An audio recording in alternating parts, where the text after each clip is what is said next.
What if the biggest thing standing between you and financial freedom has never been your job, your income, or the economy? What if it has been a hidden program running silently inside your own mind? Meeting My True Soul warmly welcomes you. At 2:13 a.m., Emily Carter stared at the glowing balance on her banking app. She wasn't broke. She wasn't unemployed. By every logical measure, she should have been moving forward. Yet every month felt exactly the same. Money came in, unexpected bills appeared, opportunities slipped away, and an invisible weight settled back onto her shoulders before she could even catch her breath. Across the room, Michael Reed quietly watched her close the phone and whisper the same sentence she had repeated for years. "No matter what I do, it's never enough." He didn't answer right away.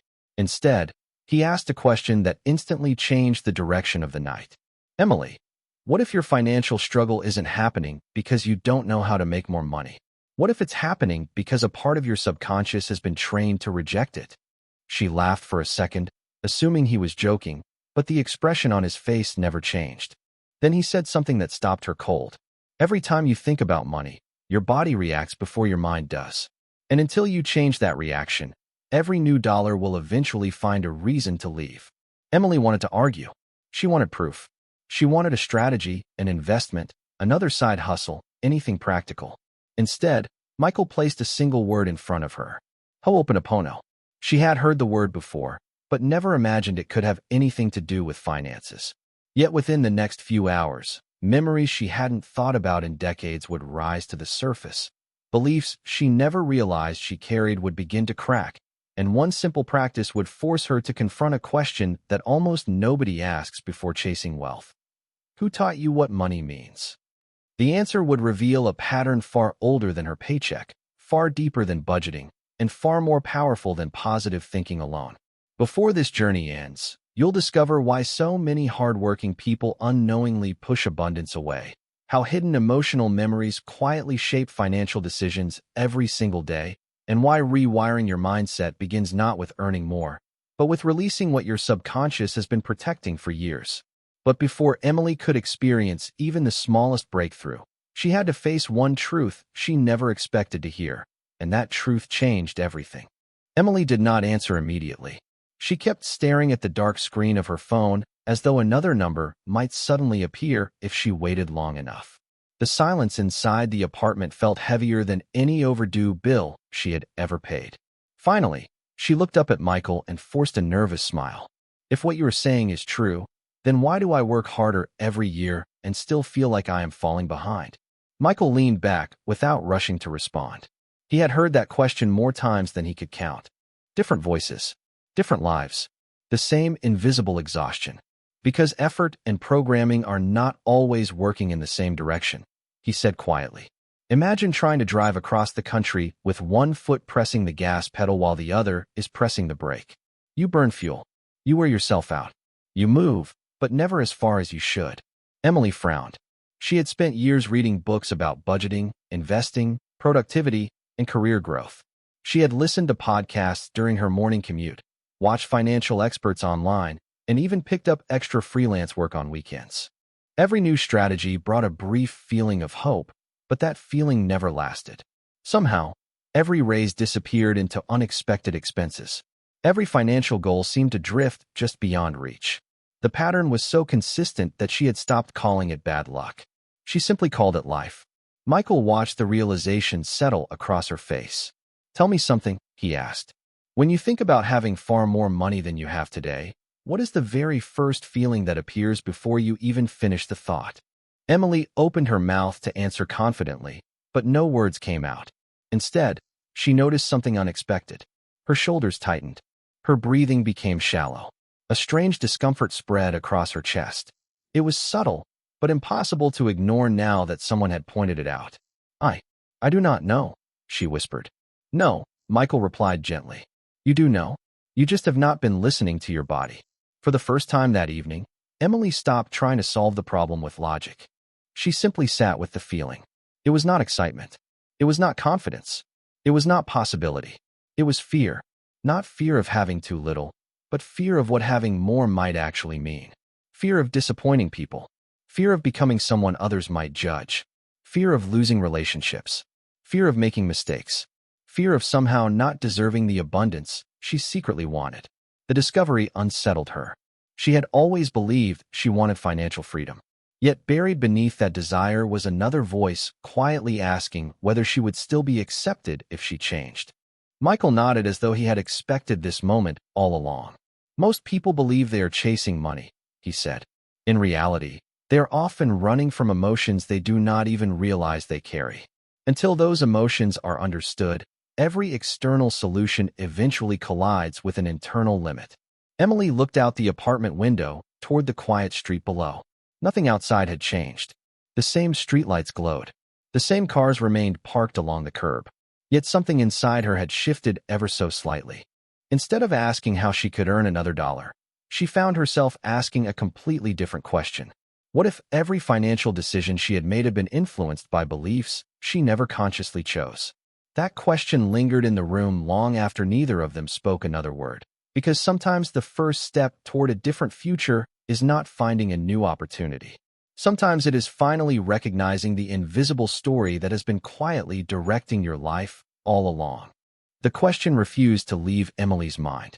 She had spent years believing that changing her financial future meant changing everything outside herself. A better job, a higher salary, smarter investments, more discipline, better timing. Yet tonight, for the first time, she wondered if the direction had been backward all along. Michael walked into the kitchen and quietly filled 2 glasses of water before returning to the living room. He handed one to Emily and sat across from her without breaking the calm that had settled over the apartment. "Have you ever noticed," he asked, "that 2 people can earn exactly the same income, live in the same city, face the same economy, and still experience completely different financial lives?" Emily nodded slowly. She had seen it happen among coworkers. Some seemed relaxed no matter what happened. Others constantly worried, even after receiving promotions. She had always assumed the difference was hidden savings or better financial knowledge. Michael smiled gently. Sometimes knowledge matters. But more often than people realize, identity matters first. Every financial decision you make passes through the story you believe about yourself. Emily repeated the last sentence quietly inside her own mind. The story you believe about yourself. It sounded simple, yet strangely unsettling. She had never considered that money might respond differently depending on the emotional meaning attached to it. Michael continued, "Imagine 2 people receiving the exact same unexpected $5,000 bonus.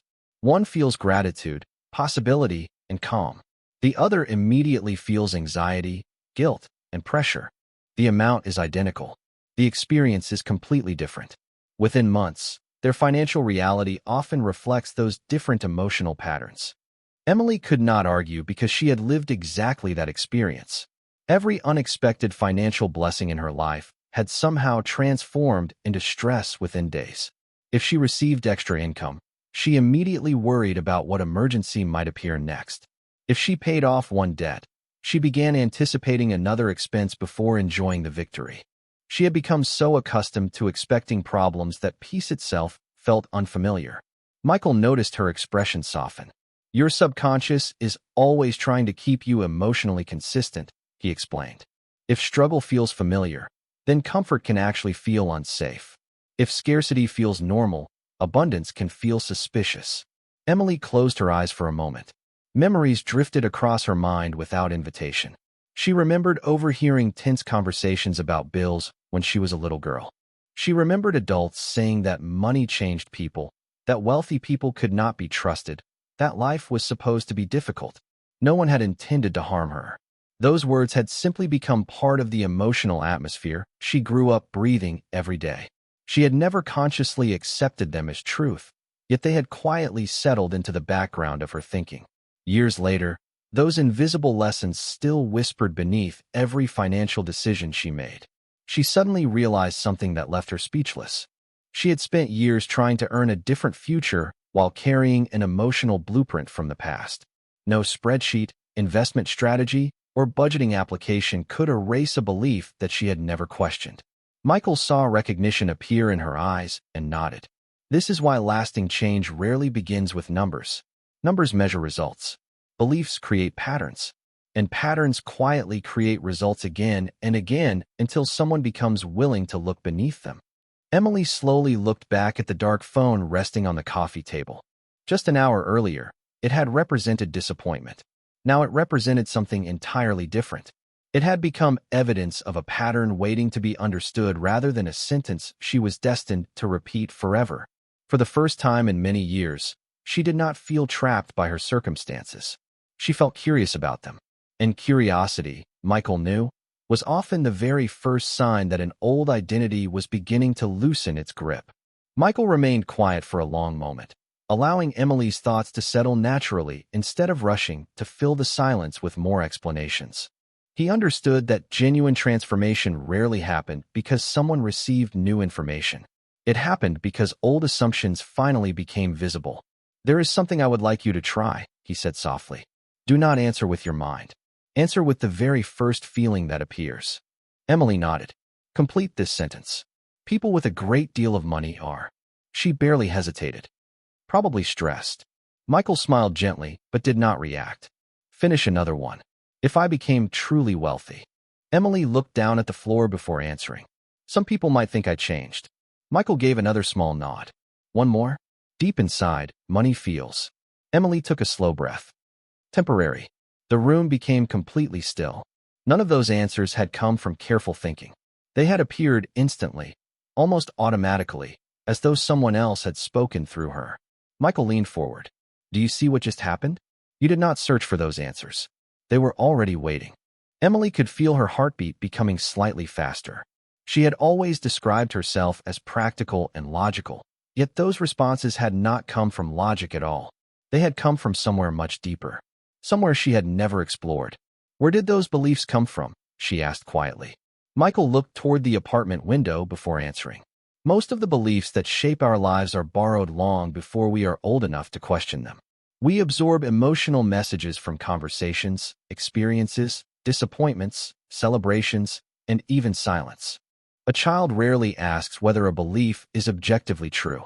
A child simply asks whether it feels necessary for belonging, safety, or love." Emily felt another memory slowly surface.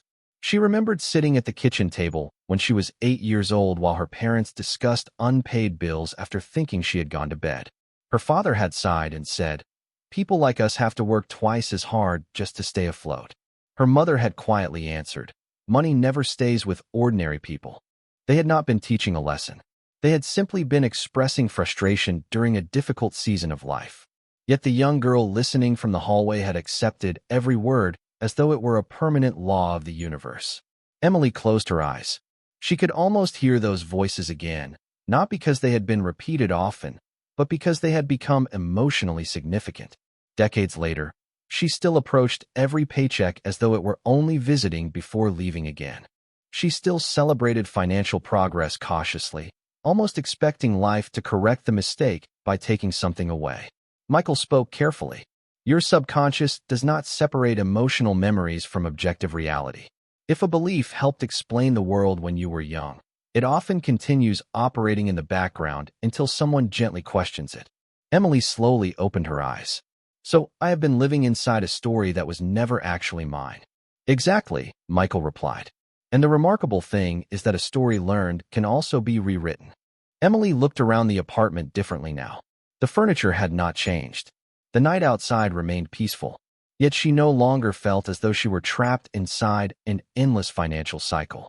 Instead, she felt as though she had finally discovered the hidden blueprint beneath it. She realized that every habit, every decision, every hesitation, and every anxious thought about money had been connected by an invisible thread stretching all the way back to beliefs she had never consciously chosen. For the first time, the possibility of lasting change no longer felt like wishful thinking. It felt like the natural result of understanding what had quietly shaped her life from the very beginning. Emily remained silent as the realization continued unfolding inside her. It was both unsettling and strangely liberating. If those beliefs had been learned, then perhaps they were not permanent after all. She slowly wrapped both hands around the glass of water Michael had given her earlier. The water was still untouched. She smiled faintly. "I have spent years trying to fix my financial life without ever asking who taught me to think about money." Michael nodded. "Most people never ask that question. They simply assume their thoughts are facts instead of inherited interpretations. Emily looked toward the family photographs resting on a nearby shelf. They suddenly carried a different meaning. She no longer saw only birthdays, holidays, and celebrations. She saw invisible lessons that had quietly traveled from one generation to another without anyone intending harm. Every family passes down more than traditions. They also pass down emotional responses. Some inherit confidence. Others inherit caution. Some inherit trust. Others inherit fear. None of these patterns are signs of failure. They are simply starting points. Michael spoke with the same calm tone that had guided the conversation all evening. Think about how many times children hear phrases such as, "Money does not grow on trees," "Rich people are selfish," "We cannot afford that," or "People like us never get ahead." Those sentences may seem ordinary, yet when they are repeated during emotionally significant moments, they often become part of a child's internal operating system. Emily felt another memory emerge.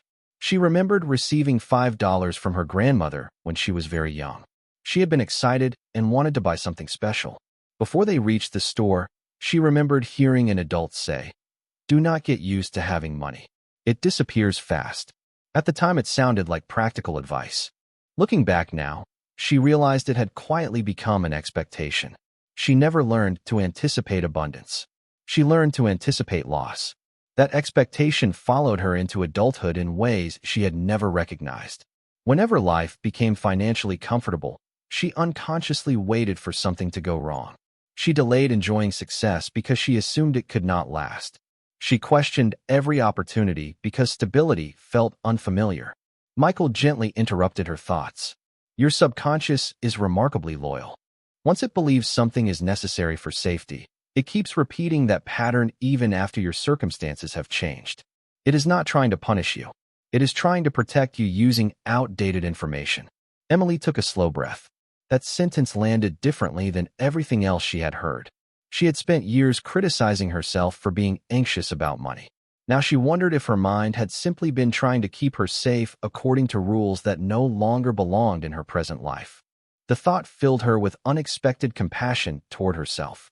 Instead of feeling ashamed of her financial habits, she became curious about the emotions beneath them. Michael noticed the shift immediately.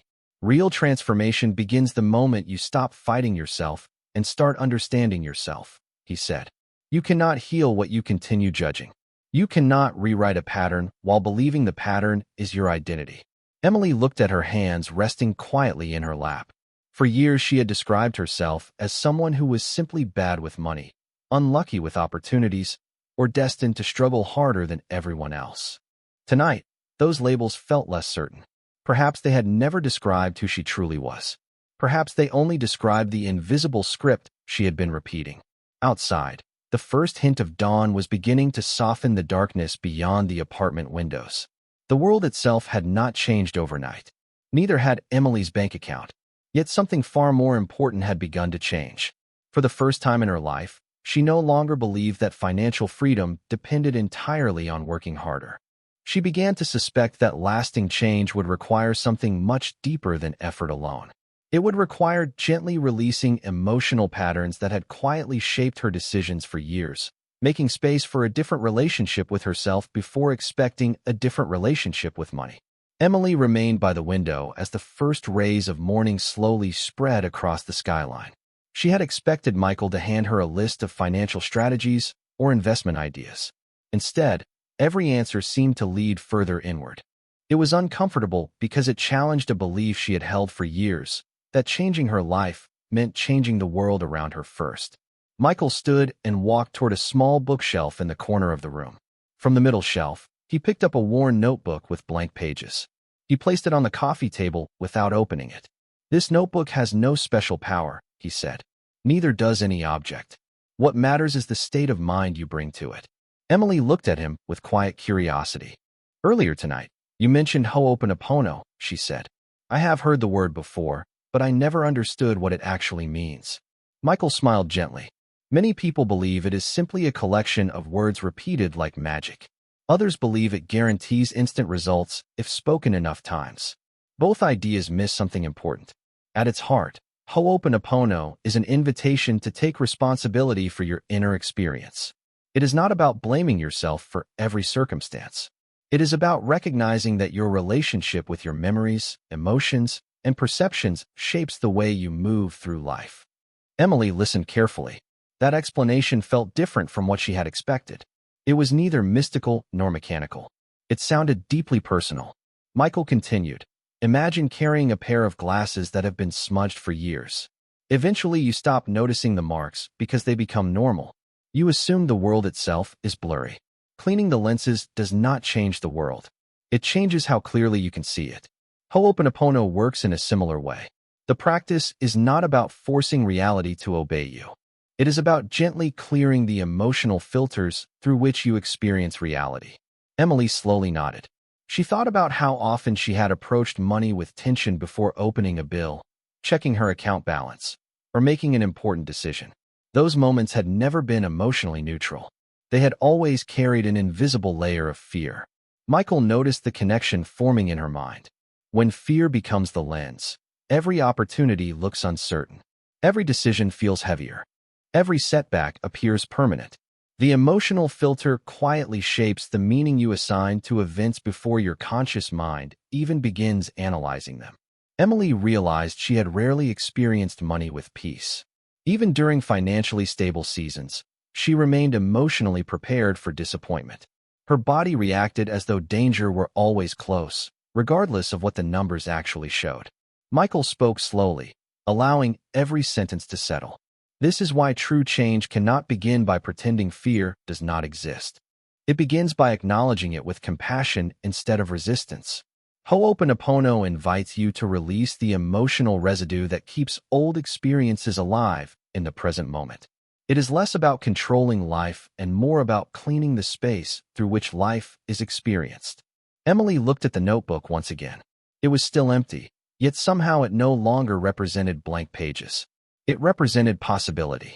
She understood that before learning any specific practice, she first needed to let go of the belief that she was permanently defined by old emotional patterns.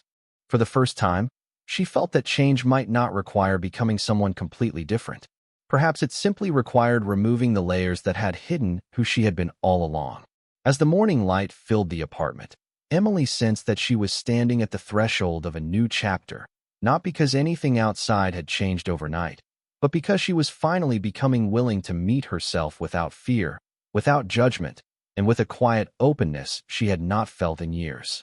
Michael gently opened the notebook and turned to the first blank page. He picked up a pen, wrote 4 short sentences in careful handwriting, and then slid the notebook toward Emily without saying a word. She looked down and read them silently. "I am sorry. Please forgive me. Thank you. I love you." She looked back at him with quiet confusion. "That is all." Michael smiled. Those words appear simple because they are not designed to impress your intellect. They are designed to soften what your intellect has spent years protecting. Emily studied the page again. She had expected complicated techniques, detailed affirmations, or lengthy rituals. Instead, she found 4 ordinary phrases that almost seemed too simple to matter. Michael understood her hesitation. "Do not think of these words as instructions for the outside world," he said. "Think of them as an honest conversation with the part of yourself that has been carrying old emotional memories for far too long." Emily slowly nodded, still uncertain. Michael continued. "The first sentence, 'I am sorry,' is not about shame. It is an acknowledgement that pain exists inside you, whether you created it or inherited it. You are recognizing the emotional weight without pretending it is not there." Emily reflected on that for a moment. She realized she had spent years trying to outrun uncomfortable emotions instead of acknowledging them. Every new financial goal had been another attempt to escape fear rather than understand it. Michael pointed to the second sentence.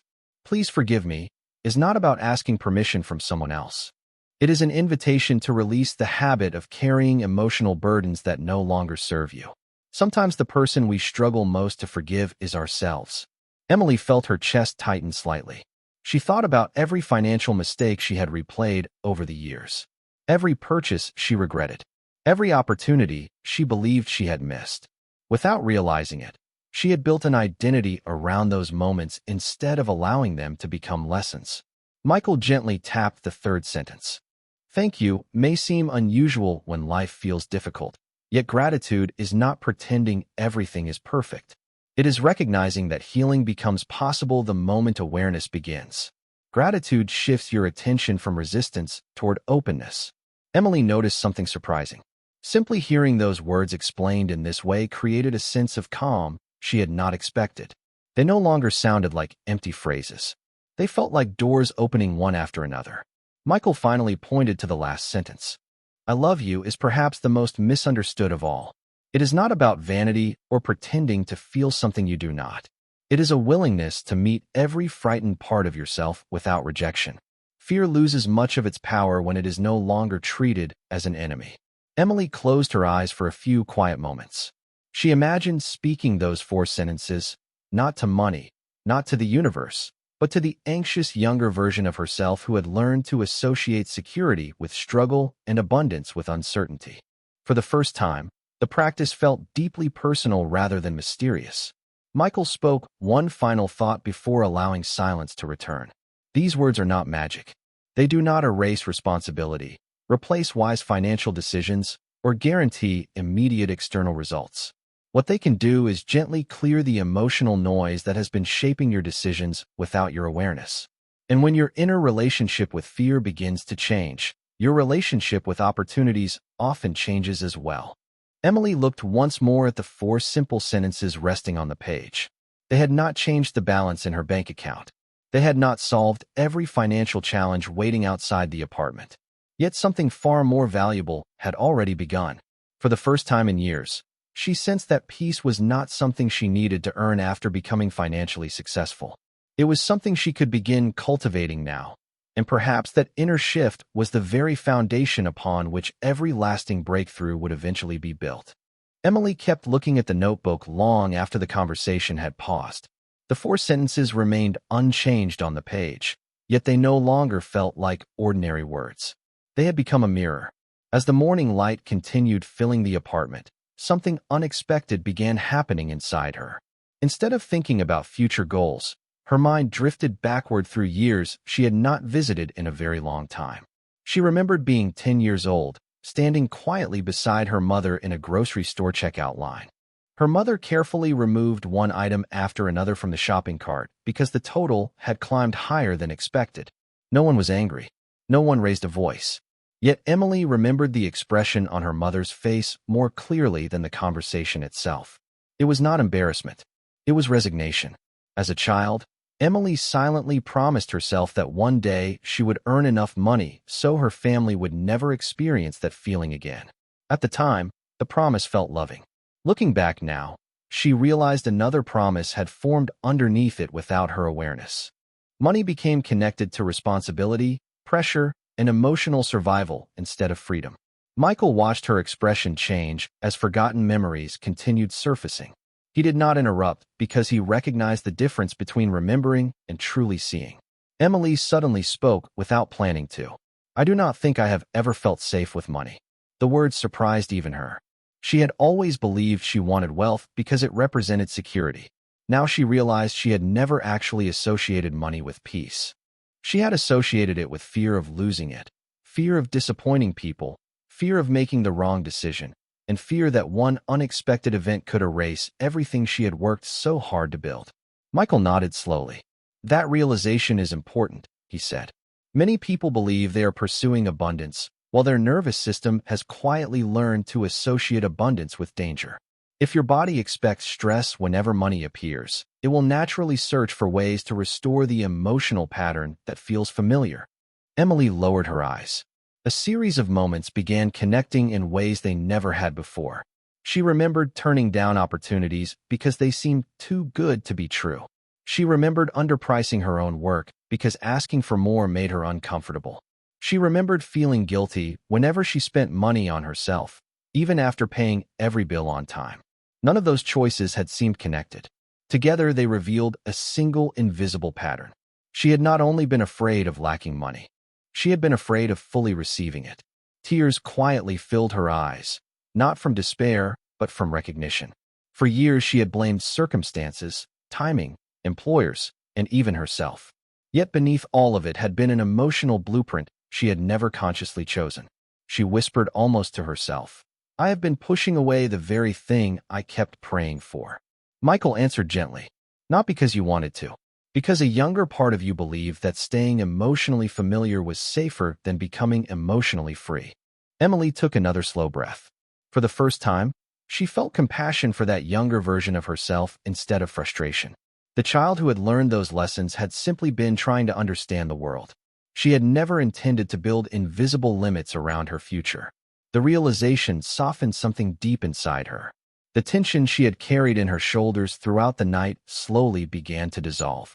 She reached for the notebook once more and quietly read each sentence again, this time allowing every word to settle instead of rushing through it. They no longer sounded like phrases meant to fix her life. They sounded like an invitation to welcome home the frightened parts of herself that had been asking for understanding all along. Outside, the city was fully awake. Cars filled the streets. People hurried toward another busy day. Yet inside the apartment, time seemed to move differently. Emily understood that no dramatic miracle had occurred overnight. Her bank account remained exactly the same, but something infinitely more valuable had shifted. For the first time, she no longer saw herself as someone trapped in an endless financial struggle. She saw herself as someone finally uncovering the emotional roots beneath that struggle, and with every layer she understood, the future felt a little less like something she had to fight for, and a little more like something she could finally allow herself to receive.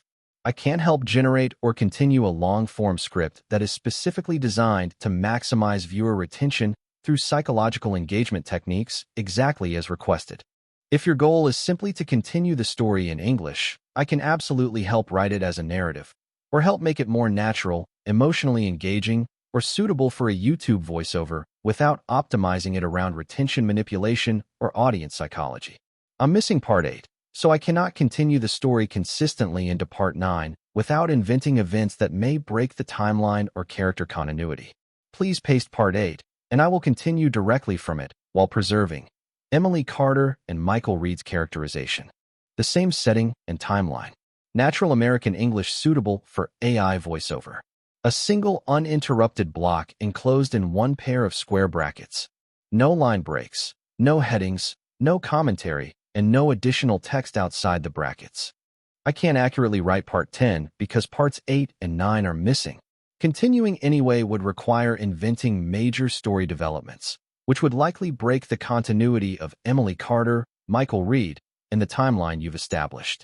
If you provide Parts 8 and 9, I can continue seamlessly from them while preserving the same characters, pacing, tone, and voiceover-friendly style.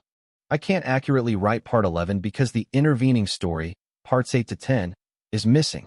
Writing it anyway would require inventing key plot developments and emotional beats, which would break the continuity you asked me to preserve.